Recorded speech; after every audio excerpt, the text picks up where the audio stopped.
Hello student, आज हम आप लोग का बीच एक 10 क्लास का छोटा सा चैप्टर जो त्रिकोणमितीय अनुपात एवं सर समीकरण, आप लोग हम जानते होंगे या तो बहुत तेज विद्यार्थी होंगे या तो बहुत स्लो विद्यार्थी होंगे। हमको तेज और स्लो से मतलब नहीं है। आज ट्रिगो हम इतना जीरो लेवल से चलेंगे कि सबको समझ में आना चाहिए कि ट्रिगो आखिर होता है क्या, ट्रिगो बनती है क्या।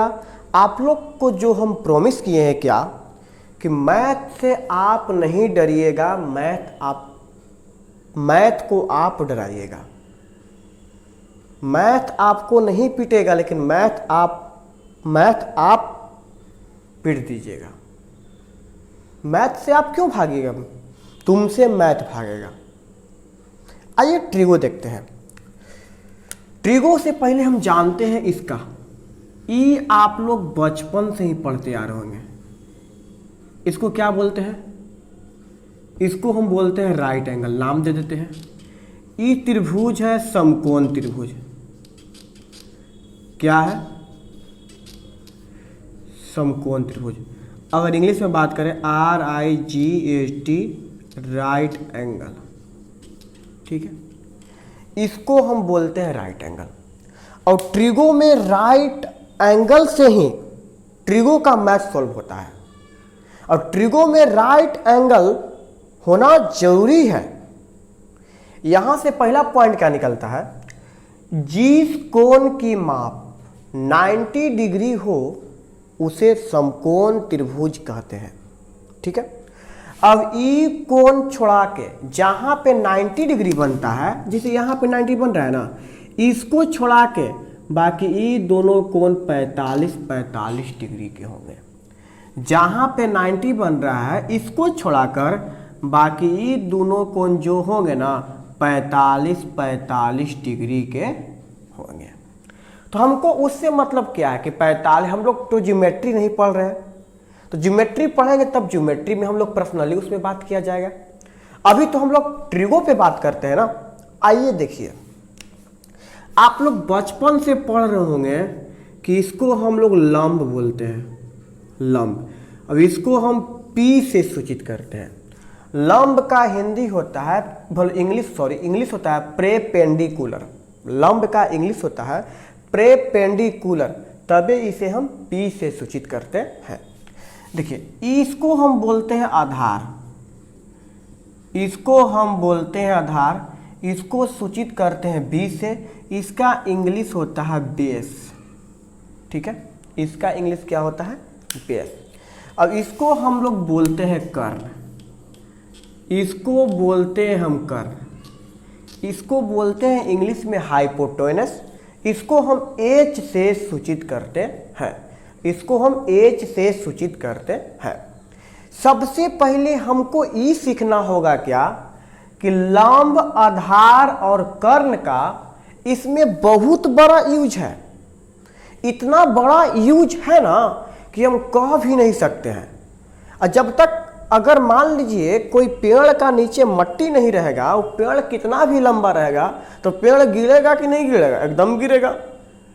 तब कितना भी लंबा रहिए, आपको बेसिक नहीं मजबूत होगा तो क्या आप मैथ सॉल्व कर पाइएगा? नहीं कर पाइएगा। आइए ना, देखिए ना, हम क्यों हैं आपके लिए। बढ़िया से बढ़िया मैथ उड़ाइएगा। आइए देखते हैं। ई तीनों के लेकर, यानी कर्ण, लंब और आधार का लेकर एक फार्मूला तैयार हुआ है जिसने पाइथागोरस ने दिया था कि कर्ण के स्क्वायर बराबर लंब के स्क्वायर प्लस आधार के स्क्वायर। क्या लिखते हैं? यही पाइथागोरस ने दिया था। जब हम लोग ज्योमेट्री सिद्ध करेंगे ना, जब ज्योमेट्री में चलेंगे तो इसको खुद हम सिद्ध करेंगे कि कैसे आया। अच्छा, अब बताइए कि कर्ण को हम क्या से सूचित करते हैं? H से बोलिएगा तो H स्क्वायर, P स्क्वायर और B स्क्वायर। कोई दिक्कत? नहीं दिक्कत। ये फर्स्ट फार्मूला है। अब देखिए फुल नेम जिसे हम लिखते हैं पवन कुमार, क्या पिक्के नहीं बोल सकते हैं? बोल सकते हैं। तो यह कर्ण के स्क्वायर बराबर लंब के स्क्वायर प्लस आधार के स्क्वायर होता है। और यहाँ एच, कर्ण को हम एच से सूचित करते हैं, लंब को हम पी से सूचित करते हैं, आधार को हम बी से सूचित करते हैं। अब बताइए अगर इधर से रूट हटेगा तो उधर जाके अंदर रूट में हो जाएगा, यानी P square plus B square. देखिए या तो आप ये फार्मूला बोलिए, या तो आप ई फार्मूला बोलिए, या तो आप ई फार्मूला बोलिए, जो आपको याद है बेहिचक बोल दीजिए। अगर एक फार्मूला ई हो गया। अब यहाँ पे देखिए एक आता है क्या, लंब स्क्वायर बराबर कर्ण का स्क्वायर माइनस आधार का स्क्वायर। लंब को P से सूचित करते हैं H square minus B square. इन्हें से स्क्वायर हटेगा तो रूट में H square minus B square. ठीक है। अब तीसरा फॉर्मूला क्या आती है,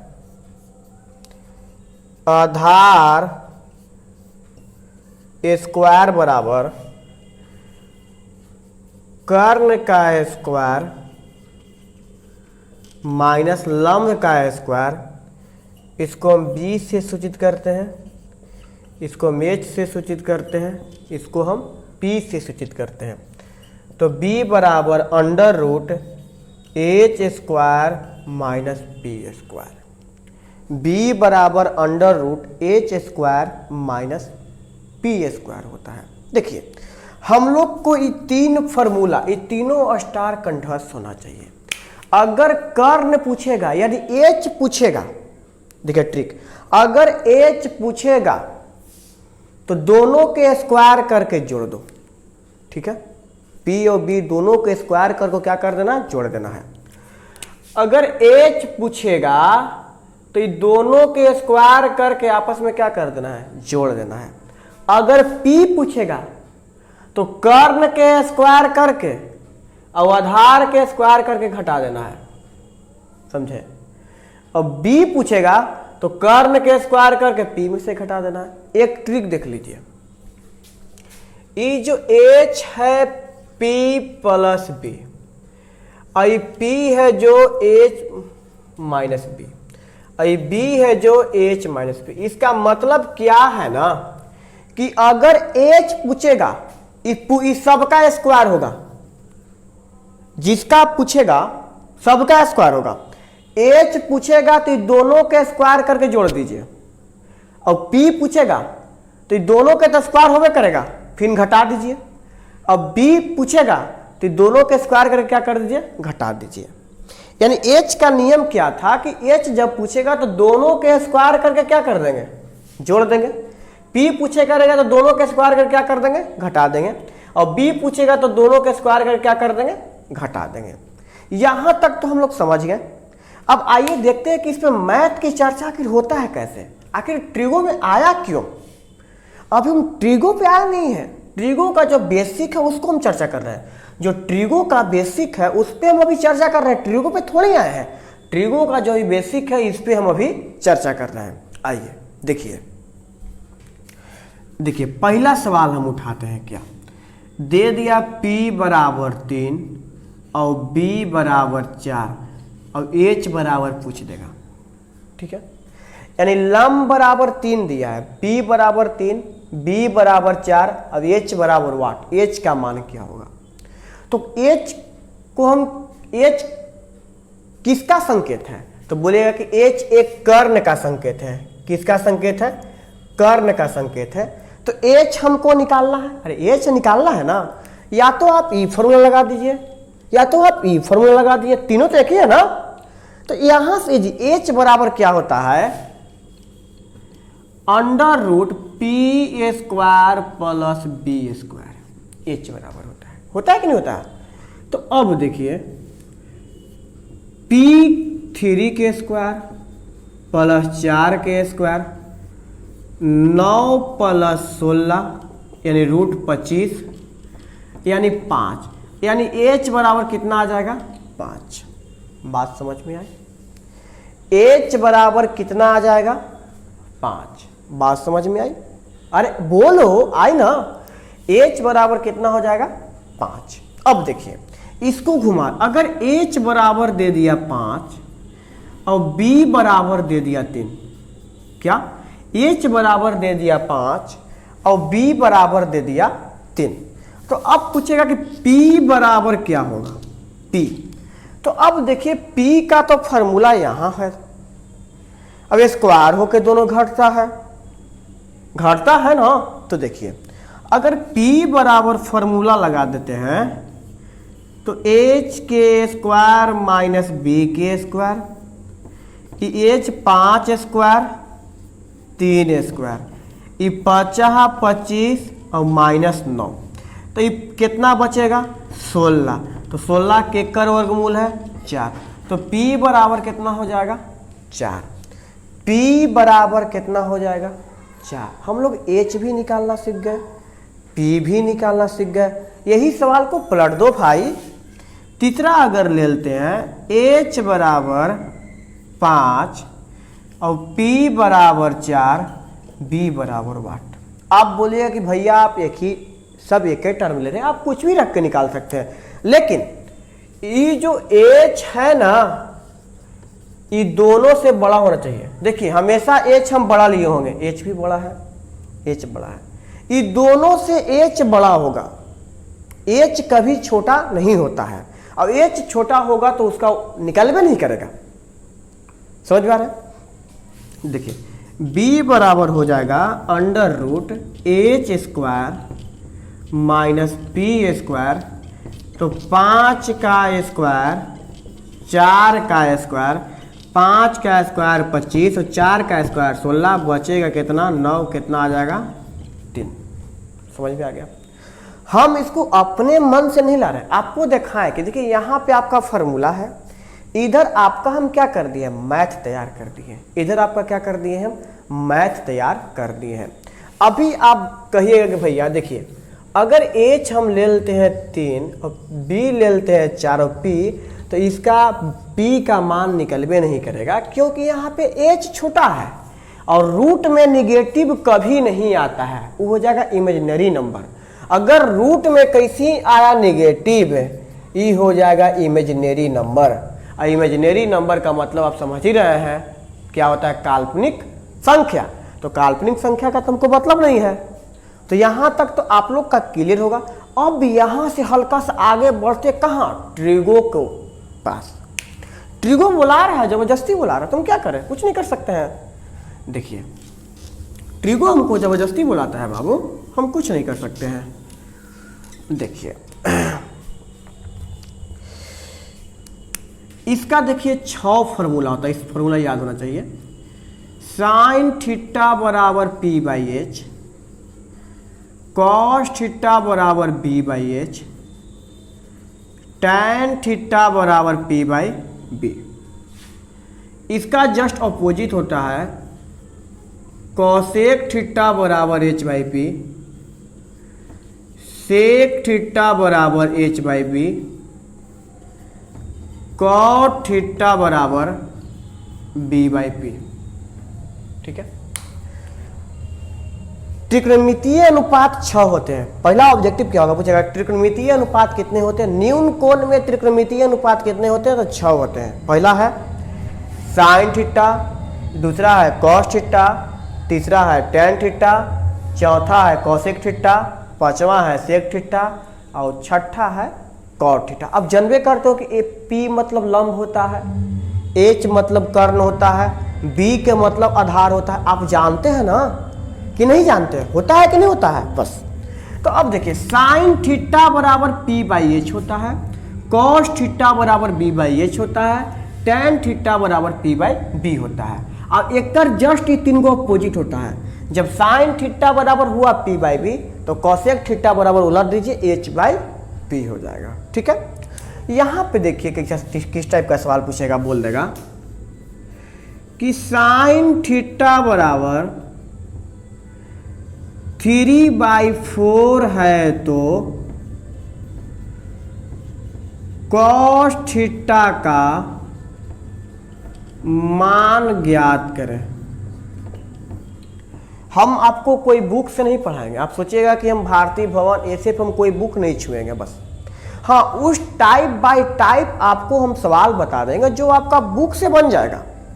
जिस टाइप का सवाल रहता है उस टाइप बाय टाइप हम आपको सवाल बता देंगे जिससे वो आपको क्या हो जाएगा, बन जाएगा। लेकिन कोई बुक हम नहीं उठाएंगे, लेकिन ऐसा आपको बता दें कि एग्जाम में भी बनाइएगा, कोई भी बुक से आप क्या करिएगा, मैथ बना लीजिएगा। ठीक है, तो यहाँ देखिए साइन थीटा बराबर 3/4 है, तो कुछ मत कीजिए, आप लिखिए साइन थीटा बराबर 3/4 दिया है, दे दिया। साइन थीटा बराबर फॉर्मूला का होता है P/H। साइन थीटा बराबर फॉर्मूला होता है P/H। ये आपको लिखा है, आपको समझा रहे दिखाने के लिए, दिखा रहे समझाने के लिए। ठीक है, साइन थीटा बराबर फॉर्मूला होता है P/H। यानी साफ जाहिर है कि P बराबर कितना दिया है 3 और H बराबर कितना दिया है 4। साइन थीटा बराबर दिया 3/4। हम जानते हैं कि साइन थीटा का फॉर्मूला होता है P/H, तो साफ जाहिर है कि P किसका मान है 3 का, H किसका मान है 4 है, H का मान। यहां से साफ जाहिर है कि हमको B बच गया निकालने के लिए। और जब तक B नहीं, 2 को दिया, तीसरा आपको निकालने पड़ेगा। तो B निकालने के लिए देखिए तो फॉर्मूला हम लोग यही नहीं लगाते थे, तो यहां पे आप फॉर्मूला लगाइए √H² माइनस P²। H का मान कितना है 4 का स्क्वायर माइनस 3 का स्क्वायर, तो ये हो जाएगा 16 माइनस 9, ये हो जाएगा √7 हो जाएगा। यानी B का मान आपको कितना मिल गया, √7 मिल गया। ठीक है, B का मान कितना मिल गया, √7 मिल गया। अब देखिए P भी पता है, H भी पता है, B भी पता हो गया। पूछ रहा था किसका मान, cos थीटा। तो cos थीटा बराबर फॉर्मूला क्या होता है बाबू, तो B/H होता ना है। तो B का मान कितना है √7, H का मान कितना है 4। अगर यहां से जिसका पूछेगा उसको निकाल देंगे। अब मान के नहीं, tan थीटा का मान सवाल में नहीं लेंगे। tan थीटा बराबर फॉर्मूला क्या होता है P/B। P कितना है 3 और B कितना है √7। अब मन क्या नहीं, cot थीटा बराबर क्या होता है B/P। B कितना है √7 और P कितना है 3। देखिए सेक थीटा, तो सेक थीटा बराबर क्या होता है H/B। H कितना है 4, B कितना है √7। यानी इस टाइप का सवाल दिया रहेगा तो पक्का फिक्स है कि 2 को दिया हुआ है, या तो P दिले रहे, या तो H दिले रहे और B दिले रहे, तीनों में से कोई 2 को देगा। एक वो आपको देखकर निकालना है। कब निकालिएगा, देखिए कि साइन थीटा बराबर 3/4 दिया है, तो सीधे जाएंगे कि साइन थीटा का फॉर्मूला होती है क्या, तो P/H होती है। तो बिल्कुल से कि P बराबर 3 और H बराबर 4 दिया होगा, तो B यहां से निकल जाएगा कि नहीं निकल जाएगा। आइए एक और नेक्स्ट सवाल लेते हैं। देखिए अगला आपका सवाल है, यदि tan थीटा बराबर 4/3 हो तो sine theta cos theta tan theta plus cot theta का मान ज्ञात करें। ये ना पूछ रहा है, तो कुछ मत करिए, इसको भी भूल जाइए, इसको भूल जाइए। तो आगे देखिए tan थीटा बराबर कितना दिया है, tan थीटा बराबर दिया है 4/3। फॉर्मूला बताइए, tan थीटा बराबर फॉर्मूला क्या होता है P/B। तो P बराबर कितना है 4 और B बराबर कितना है 3। P बराबर कितना है 4 और B बराबर कितना है 3। हमको निकालना क्या रह गया, H। क्या रह गया बाबू, H निकालना रह गया। तो H बराबर फॉर्मूला होता है P का स्क्वायर प्लस B का स्क्वायर बराबर P कितना है 4, तो 4 का स्क्वायर 16, बी कितना है 3 तो 9, तो 16 9 25 कितना हो गया 5। यानी अब आपको एच भी पता चल गया, कितना आ गया 5। यानी एच बराबर कितना हो गया बाबू 5 हो गया ना एच। और बी और पी पता ही है। अब आइए क्वेश्चन पे, साइन थीटा का मान पूछ दिया, तो साइन थीटा बराबर फॉर्मूला होता है पी बाई एच। पी कितना है 4, एच कितना है 5। कॉस थीटा का पूछ दिया तो होता है बी बाई एच। बी कितना है 3, एच कितना है 5। अब देखिए, अब कहिएगा कि tan theta plus cos theta पूछ दे तो ये किससे बनेगा। अरे डरिए मत, देख ले बाबू, डरो मत, देख लो। tan थीटा का फॉर्मूला होता है बाबू p बाई बी, और कॉट थीटा का फॉर्मूला होता है v बाई पी। तो p का मान कितना है बाबू 4, b का मान कितना है 3, अब b का मान कितना है, इसका एलसीएम लेंगे कितना हो जाएगा 12, 3 चौके 12, 4 चौके 16, 4 3 12, 3 3 9, यानी 16 9 25 बाई कितना आ गया 12। तो देखिए टाइप 1 का सवाल था ये सब, ठीक है। तो सब नॉर्मल सवाल है कि जो आप लोग डील कर दीजिएगा, यहाँ से ऑब्जेक्टिव भी निकल जाएगा। क्योंकि ऑब्जेक्टिव देखो, 1 नंबरीय सवाल ही 2 नंबरिया बनता है, 2 नंबरीय सवाल ही 1 नंबर का बनता है, ठीक है। तो यहाँ तक जैसे आपको हम इंट्रो दिए थे कि जब मैं मैथ पढ़ाऊंगा तो आपको बारीकी से फार्मूला याद होना चाहिए, ठीक है। और फार्मूला याद होना का मतलब ही नहीं कि हम अगला और फार्मूला दे देंगे तब याद, बोझ हो जाएगा, बोझ हो जाएगा। आप एक रोटी नहीं खाए हैं, क्या आप एक रोटी नहीं खाए हैं और आपको एक बैग 10 रोटी दे दिया तो खा लीजिएगा, नहीं खा लीजिएगा।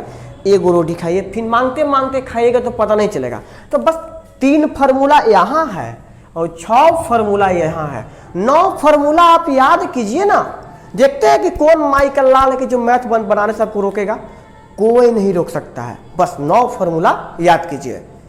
बस अगर मेरी वीडियो आपको पसंद आई होगी तो अपने दोस्तों के ग्रुप या व्हाट्सएप पे शेयर कीजिए, सब्सक्राइब कीजिए और लाइक कीजिए।